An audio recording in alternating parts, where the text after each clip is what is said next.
Hello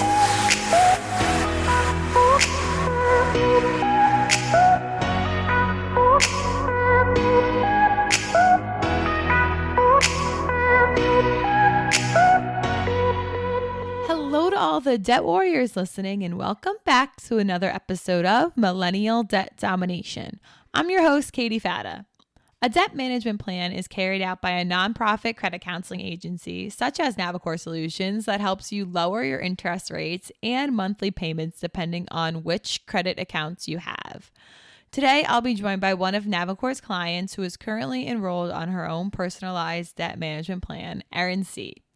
Erin and I will be talking about her situation before she started the debt management program, how she accumulated her debt, how she stays motivated to continue the debt management program, and much more. Now let's get to my interview with Erin.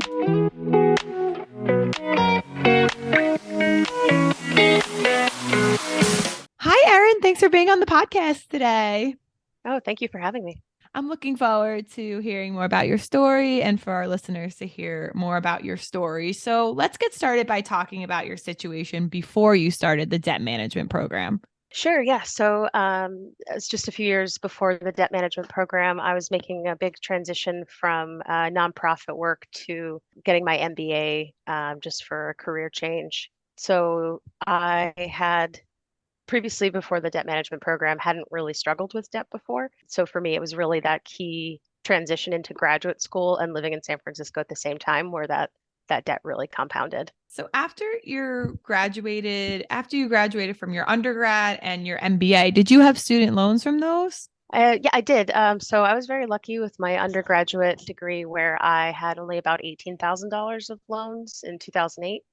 And then I went to work overseas and was able to work, in non-traditional roles, but, it was the global financial crisis. So finding work at home was pretty hard at the time. So in a way, I was able to still make a living, have adventures, and pay off the student loans pretty quickly. So I was lucky that I paid off my undergrad loans when I was about 24 because I worked for the USO in Southwest Asia and I had no bills other than the student loans. I didn't have to pay rent and I didn't have any, utilities, no groceries. Like it was kind of like a living on a military summer camp. So the older I get, the more I realize how lucky I was because then I didn't carry that debt. I didn't carry any debt until going to grad school. So I graduated with my MBA, unfortunately, into the pandemic. So second unprecedented global meltdown. So this time I have about $110,000 in student loans, but given that it's a professional degree and that I lived in California, to me, none of that was surprising. And I knew that taking on, though I had a great trepidation. So when you got your MBA, was it all student loans that you took out to pay for that? Yes, student loans. And then I also lived off savings as well. So yeah, during the program, that's really where I started to spend a lot because I noticed that I just wasn't very happy. I was learning a lot, but socially it really wasn't, as I like to say, wasn't really filling my bowl emotionally. I really wasn't making the social connections that I had really hoped for and wanted. And just found it very stressful. I had undiagnosed ADHD, and so going back to school from 8 years of working, I actually found it really, really difficult. So I really relate to anyone who is worried about going back to school because it's just, it's kind of hard to get back into that once you've been out of it for so long. Right. And can you just remind us again, how many years between your undergrad and your MBA? About 8 years. Yeah. Okay. Then I could definitely see that. I think it would be really scary to do that too. I knew I needed to do it to live in the San Francisco Bay Area. It's so saturated with people with these really advanced degrees, the whole tech community, all of the markers of our time where you need to have a niche. You also have to have these advanced degrees. You have to have all these credentials, the paper ceiling, all those things. So I found that I really needed to go to grad school if I wanted to be able to access the broader and better Bay Area job market. So I just knew that it would be the long haul or the long con, whichever. I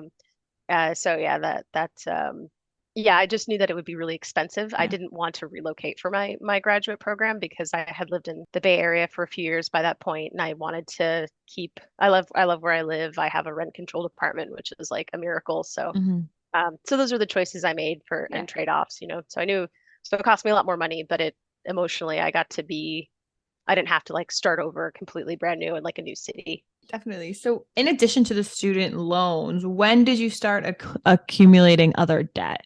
Yeah, it was a really when I had to think about when that really happened and like what Hmm. was that moment of like when did we drift into this? So it was about around the time I started my MBA program, and then just I realized I just couldn't work while also going to school with all the just kind of the things that were bubbling up, especially like again the undiagnosed ADHD was really something I wish that I had known already going into the program and like what a big like emotional blocker that was. Hmm. So and also my grandmother died. I grew up in the Massachusetts area, so I had to go, get a last minute ticket across the country. I was pretty stressed out. We weren't close and we didn't have a good relationship, so it was just all around like very exhausting. So I got a first class ticket that was like $1,000. And at that point, I wasn't working, and I was just like, whatever I need to get through this. Um, and then I just found that I just kept traveling over the summer just to uh, feel like I don't know to make my choices worth it, I guess. Like I was definitely rewarding myself with travel. Um, like that was my version of treats or like I want to feel good or so that Hmm. was definitely the it's a really great way to run up debt. Hmm. I did have a lot of fun doing it, I have to Right. admit, but yeah, definitely yeah, future me has been sad with that bill. Yeah. So you're traveling, is that how you accumulated your credit card debt, or is there other ways too that you accumulated that? Well, when I lived overseas, I didn't have any credit card debt. Uh-huh. It was really once I started living in the Bay Area, which I thought Mhm. was funny because so much of my financial life in my early 20s, because I went abroad um, after college, I didn't have a high cost of rent or utilities. So I didn't really pay rent for like 3 years. So I joke with friends like, "Oh, this is atonement now because Mm. I live in San Francisco." But really, it was living in the Bay Area, not having an income, and then still, trying to hang out with my friends. Um, not really to keep up with the Joneses, but yeah, like Right. it's just an expensive place. And so I'd be like, all right, I'll go out to dinner with them. I'll go out to this concert, or um, I didn't have any sense of like I need to sacrifice or I should budget. I was just like miserable, and I was like, maybe this will help. Yeah. I think it's Um, definitely like FOMO too, which just a lot of us yep. millennials Oh feel. yes. So you're like, oh, I'll just charge it because I don't want to miss out. Yeah, and I know that is 100% what I was dealing with for a long time, and it took me, Hmm. you know, um, a part of the debt management process is grappling with the FOMO and like Hmm. your priorities. Like it's all linked. Right. So yeah, I wasn't happy, so it was like a self-medication of like, well, I'm gonna go party, I'm gonna go travel, I'm gonna kind of drown my sorrows, or I'm gonna distract myself, and this is all so classic ADHD. So. Um, Looking back on it now, there's a much clearer through line and narrative, and I'm like, oh, this all tracks. Like I was very Hmm. ashamed and kind of like I've never done this before. Like why? Like what's happened? So Yeah. it is really important to look at like how your life had changed or the sort of behaviors you drift into. So yeah. Yeah. So how did you hear about Navicore? Yeah, so I heard about Navicore through my credit card, the credit card that was the biggest.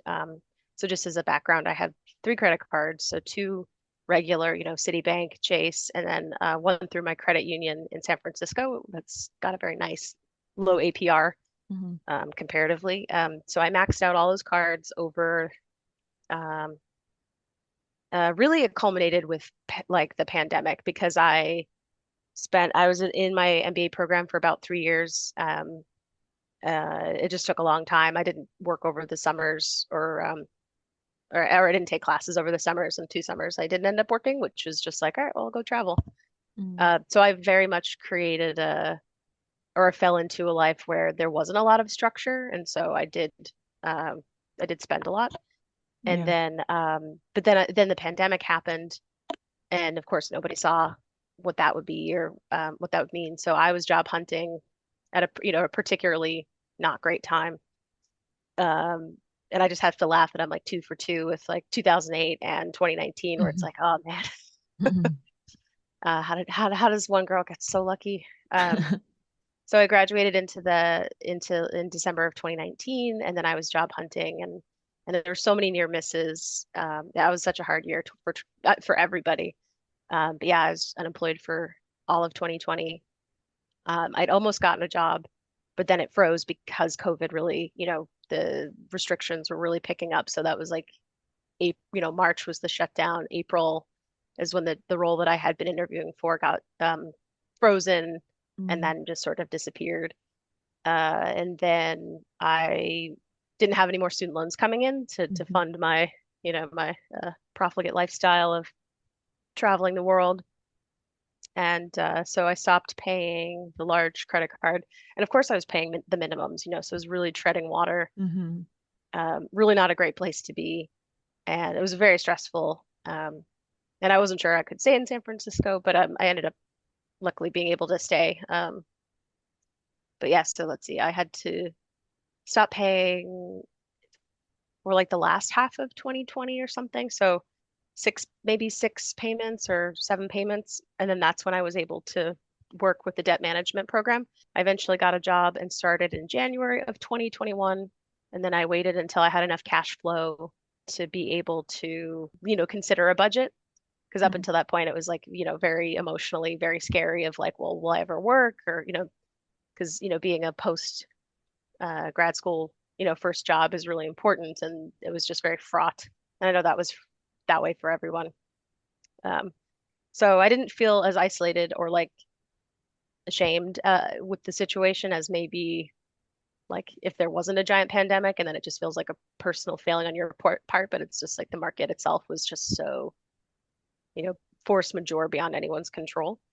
Um, so yeah, so I missed six or seven payments, and then Chase said, "Okay, you can work with our debt management partner, Navicore." And so that Navicore was the is like this is who we work with, so like go contact them. So that's how I heard about Navicore, and then March of that year, March April is when I initiated the process to close just the really big card Mhm. because I knew I didn't have enough money. I was really worried about like any financial, like any emergencies or anything. So I really wanted to make sure that I still had some credit because that's like the really insidious thing about credit. It's important that, it's really valuable to have in those times where you just need to buy yourself some time and finance things. And then, if you're unlucky or you make silly choices like myself, it's very insidious because then it can bury you. So I knew that I'd still needed to have just something that I could fall back on to just kind of, because I just saw it as a time of trying to stabilize that it's things will settle down, but just not at that point. So yeah, so I've been in the program since April of 2021, Mhm. and yeah, can proudly say I have paid off on time every month and started paying more than the minimum, and that has felt really good. Yeah, that's great. And then you had mentioned you started a new job in January 2021. Is that kind of when you knew you were ready to turn to Navicore for help when you finally started, you got a new job and you're ready to start budgeting? Yeah, I felt so much of it with the pandemic was like, well, I have no income except for the pandemic unemployment, which was just enough to subsist on, which I was Mhm. extremely grateful for, but not much more than treading water. And so it was just like, well, I can't, it's like blood from a rock. I can't, there's no money coming in. So once I had the income, I was like, oh, okay, I can actually, there's actually numbers to create a budget. There's actually a flow. There's actually structure to keep me from being bored and spending money all the time as a student. So yeah, that I just knew that those were all the pieces to stem the tide. Yeah, definitely. So after your first initial call with a Navicore counselor, what were your first thoughts on the program? Do you think were you skeptical or did you believe that Navicore could really help change your life around? I had I would like to say that I'm like basically financially literate, hopefully a little more advanced at this Hmm. point, but I was not skeptical. Hmm. And anyone who is skeptical, I have to urge you to please look into Navicore because Right. I just knew I felt a sense of relief of like, oh, thank God, help is here. Navicore is a nonprofit, um, and I just felt like, okay, all right, we're going to get to work, and here's this wonderful nonprofit that's helping people like me face these problems, and it's so common too. So, just very lucky. I just feel very lucky that I got steered to Navicore. Yeah. I think a lot of people are not necessarily skeptical, but maybe they're a little embarrassed to start the debt management program because they don't want to ask for help with money. Did you feel that, or did you feel, okay, they could help me? I'm not embarrassed if I need help with my finances. Yeah, honestly, yeah. I agree that trying is the hardest part Yeah. of it all, Hmm. and being able to like face it, like this is what I need to do.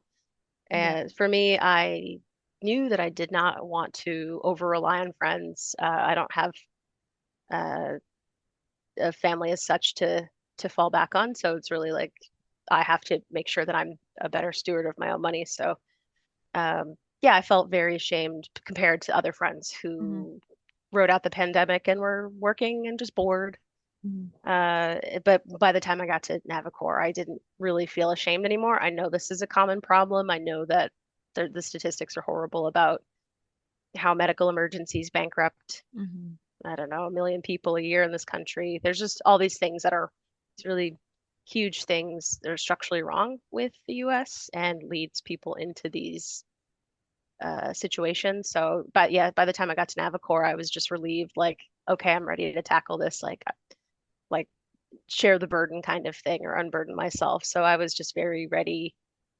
And it was a very straightforward process. It was not, there was no judgment in, I think I've really only talked to women through Navicore, and there was never any judgment. It was just this is the sum, here's the balance, this is the new APR, here's the terms, like very matter of factly and like gently.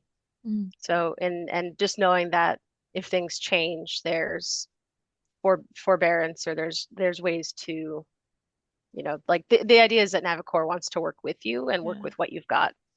And Yeah. so I felt like, okay, great, like I can this is how things are going to change.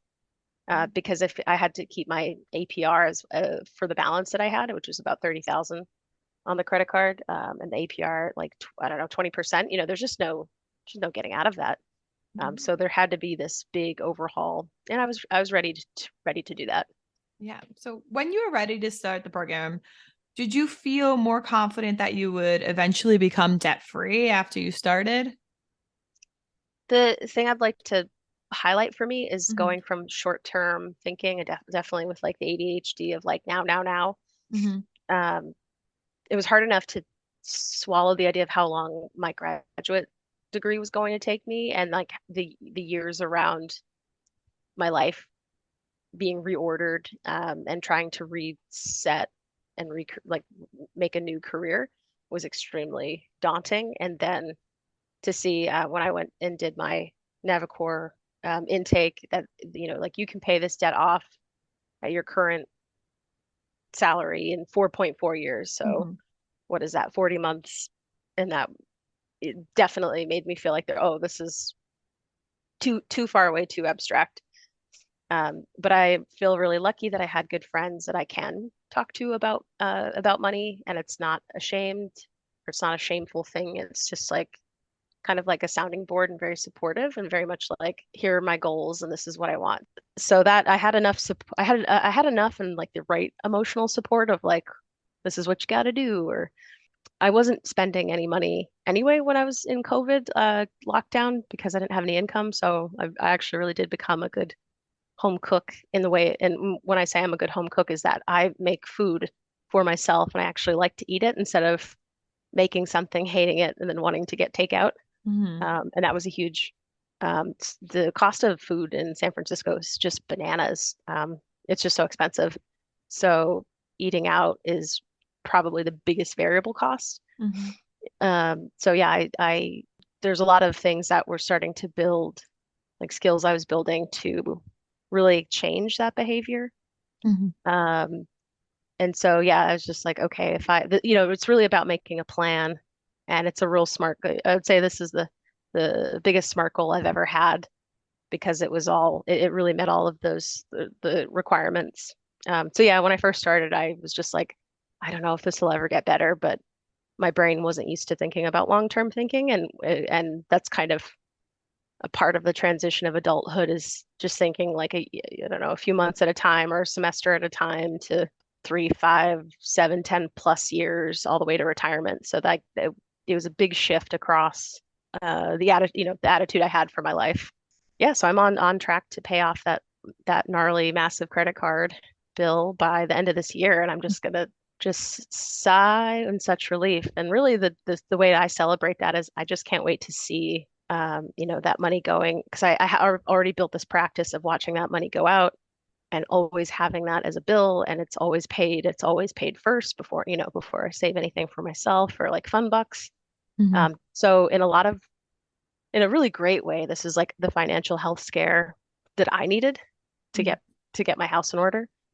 I've been able to pay off like over my total like debt amount when I first started was about 44K. Hmm. I know with interest and all that over the time it's more than that. But yeah, I only have about 14K left on the books. And then seeing my credit score rebound was just like, whew. How have you kept yourself motivated to continue with the program and to push forward to finish it at this point? Yeah, really like what I was starting to say was that just watching that progress, like really seeing those numbers go down and seeing the debt go down, and then actually being able to save money and like save for retirement, like there's enough growth for me psychologically to be like, all right, I'm really working hard here and I'm really building something.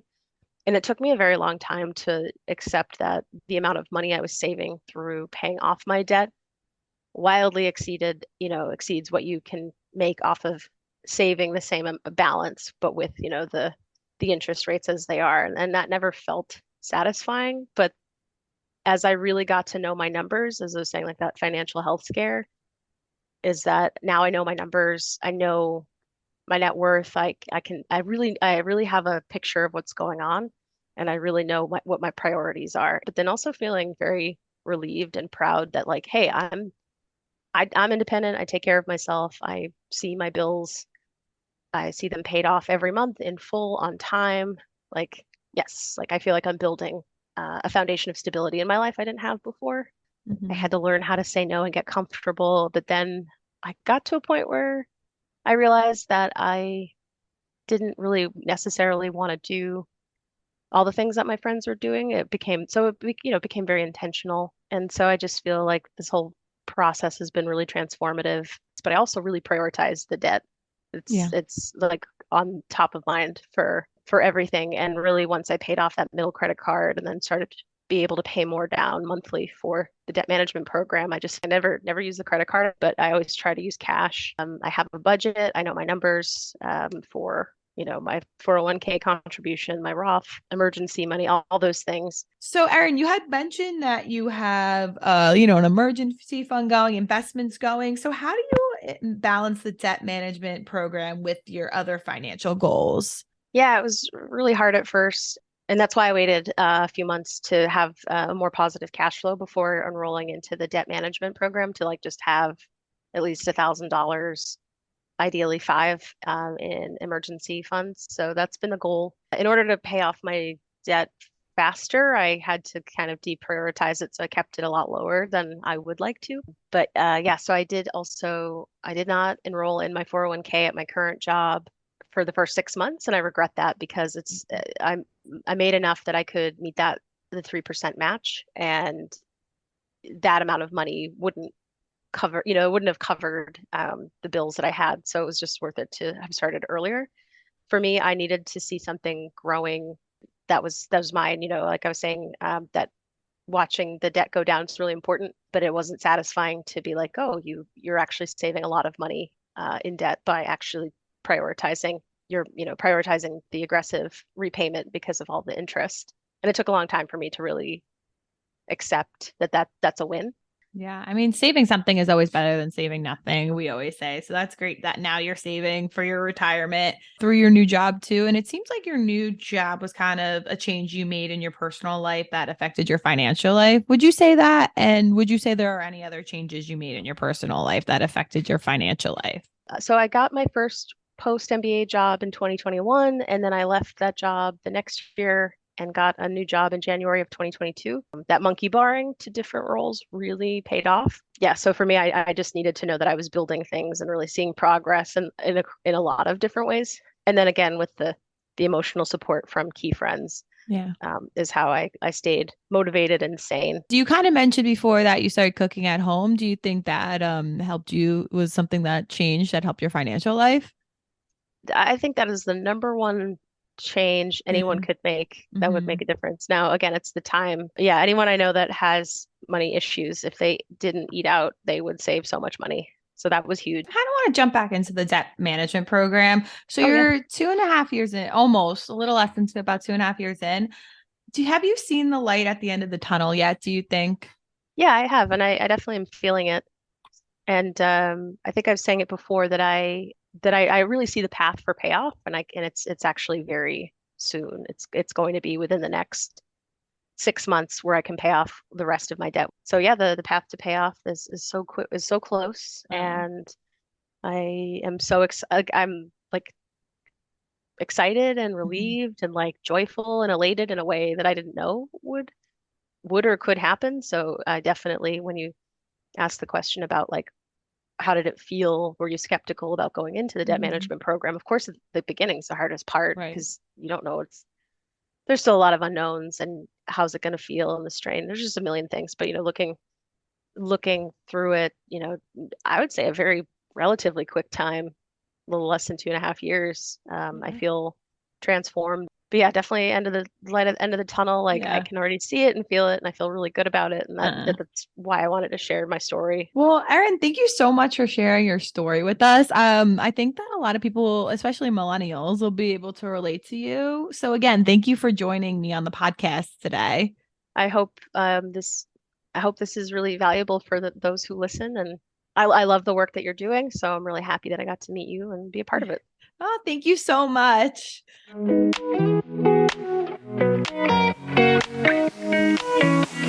It's always great talking with Navicore clients and hearing how they've had success on the debt management program. Erin sees a light at the end of the tunnel and she continues to make progress, not only paying off her debt, but she also has taken control of all aspects of her financial life. We wish Erin success on the rest of her debt management journey. If you're struggling to pay off your debt on your own, check the description of this podcast to learn how to get started with Navicore Solutions. With that being said, that wraps up another episode of Millennial Debt Domination. Don't forget to subscribe to the podcast wherever you're listening. And if you're listening on Spotify or Apple Podcasts, please rate and review us there. I'll talk to you next time, Millennials, Gen Zers, and everyone else listening. Bye.